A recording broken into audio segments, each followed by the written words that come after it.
Rekaman kamera pengawas memperlihatkan aksi pencurian motor di rumah Arif Rahman, kawasan 2 Ilir, Ilir Timur 2, Palembang. Pelaku masuk dengan mudah karena pagar rumah tidak terkunci.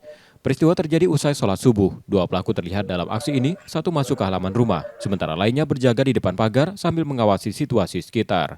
Setelah motor diangkat keluar, pelaku merusak kunci kontak lalu kabur. Orang tua Arif yang baru pulang dari masjid sempat berpapasan dengan pelaku, tanpa menyadari motor yang dibawa merupakan milik anaknya. Komplotan ini diduga sudah beberapa kali beraksi di lokasi sekitar. Tua ini keluar duluan sholat subuh jam 4.57 kalau lihat dari CCTV. Nah, kemudian setelah keluar jam sekitar 5:13 selesai zikir sholat subuh itu. Nah, pelaku itu masuk, sempat sudah buka pagar tuh.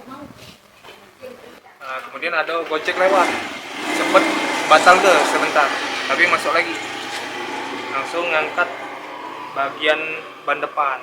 Masuk sini ada posisinya ada motor Evo, ada motor Scoopy, dan motor Supra di depan. Jadi diangkat motor Evo itu bagian depannya dimundurkan keluar ke samping rumah, baru dipatah ke stang. Kurang lebih itu kronologinya, Pak. Ketiduran.